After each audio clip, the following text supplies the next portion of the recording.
Bonjour à tous, nous poursuivons avec la 8e Mishnah, Mishnah Chet du 13e Perek.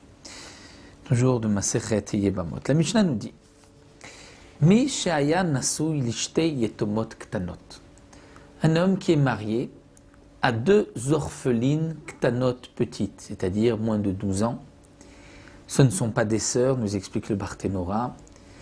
Ce sont deux filles orphelines qui ont donc été mariés par la mère, les mères ou par les frères. Donc ce n'est pas un mariage minatora, ce n'est un mariage que midérabanan, puisque ces petites filles peuvent, jusqu'à l'âge de 12 ans, refuser leur mariage. Et cet homme, Vamet, est mort. Il y a donc maintenant la question de Yiboum. Le frère va faire Yiboum, mais avec une seule femme du frère défunt, avec laquelle il fera, ce sont deux yetomot, ktanot, les deux ont le même statut. Donc la Mishnah nous dit bi'ata, si il accomplit la mitzvah de Yiboum avec une d'entre elles, o chalitzata, où il fait la chalitza à une d'entre elles, chez la chat, même poteret sarat à la deuxième femme, la rivale, est automatiquement dispensée de Yiboum. Étant donné qu'elles ont le même statut, si le Yiboum est valable pour une, donc la deuxième est dispensée, puisqu'un homme qui a deux femmes, on ne fait Yiboum qu'avec une seule de ses femmes. Si on fait Khalitsa à une des deux, la Khalitsa est valable pour les deux, la deuxième n'a pas besoin de faire Khalitsa.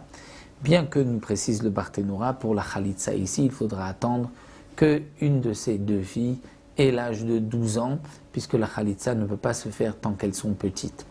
Donc, la bi'a, le Yiboum peut se faire avant, mais la Khalitsa ne peut se faire qu'après 12 ans.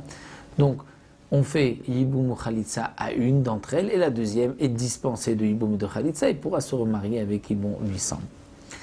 V'chen shte chereshot. De même, nous dit la Mishnah, si un homme a épousé deux chereshot, deux sourdes muettes, et comme nous l'avons vu plus haut, une fille qui est sourde et muette n'a pas donc de conscience, n'est pas consciente de ce qui se passe et donc ne peut pas avoir de kiddushin minatora.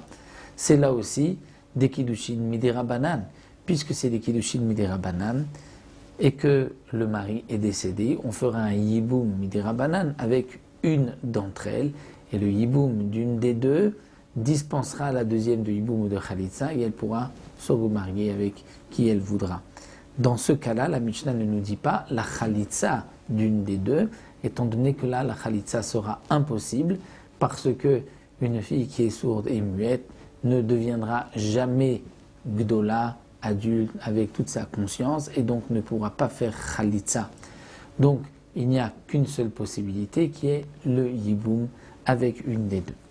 La Mishnah poursuit Ktana vechereshet. Un homme a épousé une Ktana, une fille qui a moins de 12 ans, donc mariage midérabanan.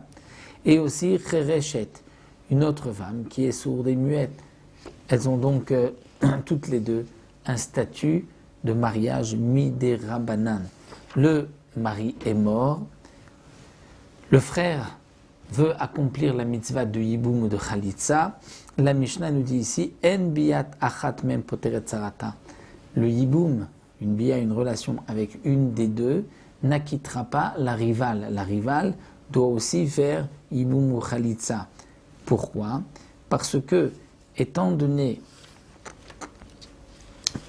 qu'elles n'ont pas, ce n'est pas exactement le même cas, le statut est le même, c'est des kiddushin midérabanan. Mais peut-être qu'un homme préfère se marier avec la ktana plutôt qu'avec la chereshet, ou le contraire, la chereshet plutôt que la ktana. Donc, nous dit le Barthénora, on ne sait pas lequel des deux il préfère, laquelle des deux est considérée plus comme sa femme. Donc, si le frère accomplit la mitzvah de Yiboum avec une d'entre elles, ça n'acquitte pas la deuxième, il faut faire aussi Yiboum ou Khalitsa avec la deuxième. Yiboum, si c'est la ktana, donc il faudra il pourra faire Yiboum, mais avec donc il devra faire seulement Khalitsa, mais la deuxième, la Chereshet, comme nous l'avons vu, ne pourra pas faire la Khalitsa. La Mishnah poursuit Pikachat vechereshet. Si un homme est marié avec Pikachat, Pikachat, c'est-à-dire intelligente, c'est-à-dire une femme normale, vechereshet, une femme sourde et muette.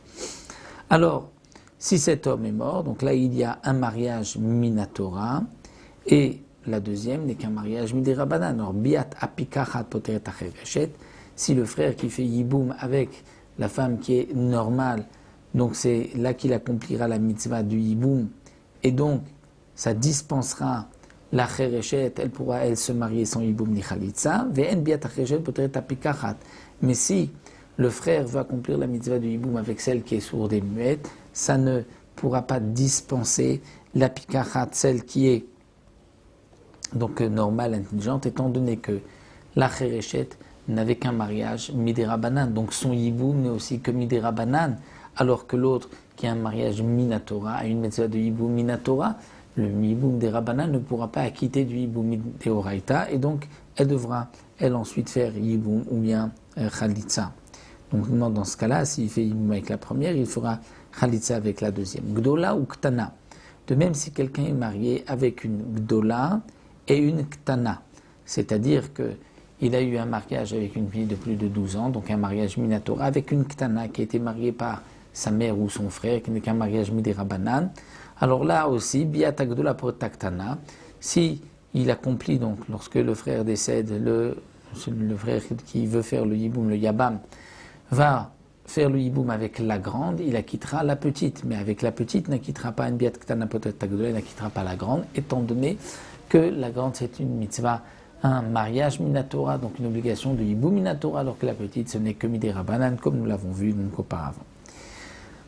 Voilà donc pour cette Mishnah, où nous avons, comme nous l'avons vu dans la Mishnah précédente, revu le din et de Yetoma, d'une orpheline qui est mariée par sa mère et son frère, qui n'est qu'un mariage midirabanan, mais aussi la chereshet, sourde et muette, même si elle est gdola, elle a plus de 12 ans, elle n'a un mariage que midirabanan.